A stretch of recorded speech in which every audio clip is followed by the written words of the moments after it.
So far, one person, a male in his late 20s, has been charged with murder. Police confirm the gunman was live streaming the killings at one mosque on social media. We'll talk about that more in a moment. 2 other people are being held, but it is unclear to this hour whether they too are involved.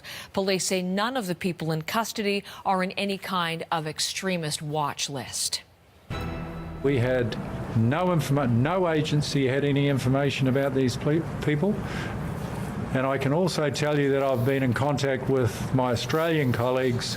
They have no information on them at all either. New Zealand police are not identifying the murder suspect for legal reasons. He hasn't yet appeared in court yet. That will come tomorrow morning, local time, when he is to be formally charged with murder. But in an online post, the gunman calls himself Brenton Tarrant and says he is a 28-year-old citizen of Australia. Australian police and Australian media identifying him as well. Under his name online is a racist manifesto claiming that white Christians are under threat from other religions and races.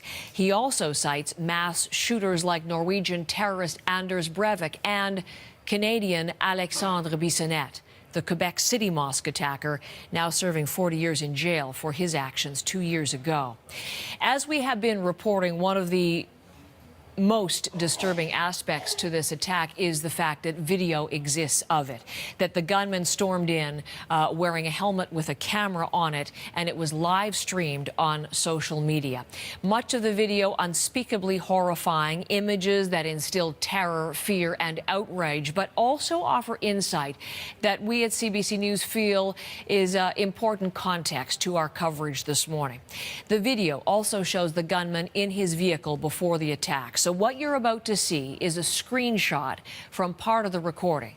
Take a look. The first time we are showing you this, this is the gunman showing his face to camera. As we have been reporting, the gunman calls himself Brenton Tarrant in his online post, 28 years old, and he calls himself an Australian citizen. The video, John Northcott, let's pick that up, the 17 minutes of it, much of it aired by broadcasters, notably in Australia, even though police and various authorities had urged platforms and media outlets not to do so. Take a look at this further into that, John, for us this morning, if you would. Well, Heather, that, as you've said, was live streamed, and that video was the final transmission, if you will, from this individual who, in the time leading up, in the planning of this, posted a number of elements online, elements that are now being reacted to and around the world as they are discovered, although having been taken down in some cases from social media. We can show you this photograph put out. This looks like it's on a piece of carpet there in the background. These are the magazines from an automatic rifle. These are what you'd call a banana clip, and here is a drum-style clip. Both of them able to deliver a high rate of fire, and all of them extremely deadly. Listed on that, sort of painted on in white paint, are a number of names and comments. These are individuals who have committed crimes against mosques before. The Quebec City mosque shooter, Alexandre Bissonnette, is one of the names on the rifle as well as the magazines that is being used. Various church shootings. Anders Breivik, who, of course, killed so many a number of years ago. The other names along here go back in history. Those who, back to the 16th and 18th and 19th century, who launched attacks and were in wars against, for example, Turkey, another entity that he takes some sort of strange pleasure in attacking as this goes forward. Also, a manifesto published online that goes on for over 70 pages, dealing with what may have been his motivations. Assault on our civilization, nowhere left to go that was safe from mass immigration. He deals with saying that Donald Trump is someone that he admires for being a supporter of the far right and uniting of those who are involved in what he effectively says is a race war.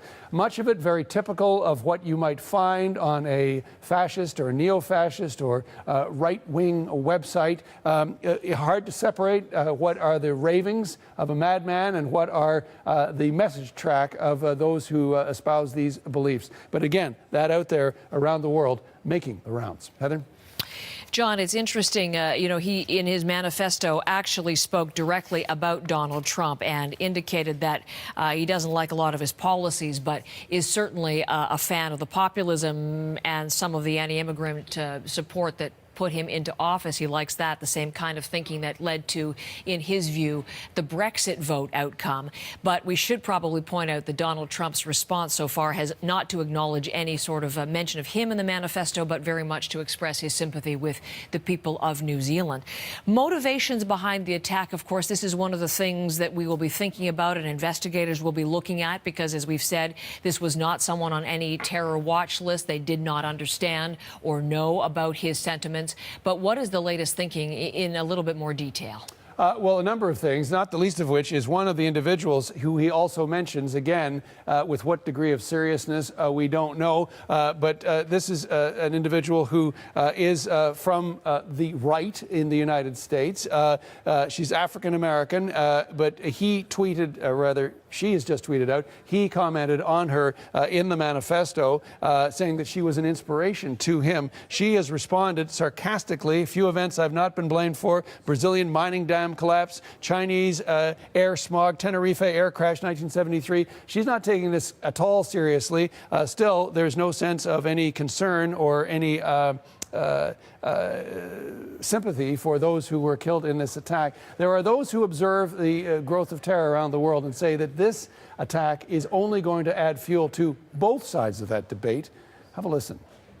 The thing is this, is that the far right has often talked about a race war, about trying to create it. And this individual has tried to initiate it. And what worries me is that this may be a far-right attack, but terrorist groups like ISIS and Al-Qaeda may try to exploit it also to try and show their potential followers, well, this is how the West treats Muslims. And it's very important that the social tensions do not increase, not only in New Zealand, but across the world.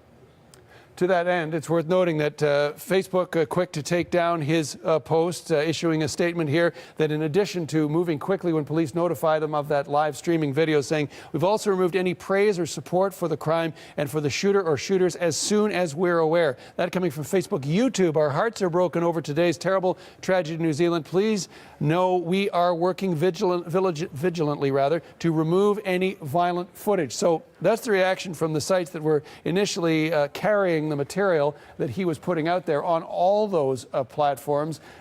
Also worth noting, though, that, of course, between 4chan and 8chan and all the dark web organizations that are out there, the videos and his comments are freely circulating. I'll just tell you that the Daily Stormer, which is a neo-Nazi website, have changed their landing page to feature a cartoon of the suspect in this case. And also worth noting that throughout the Muslim world, the video in its entirety was hours after it was removed from other English language websites throughout the Muslim world on Arabic websites. That video is still available. That going arguably to what Mr. Goha was talking about there in terms of incensing the debate on both sides. Heather?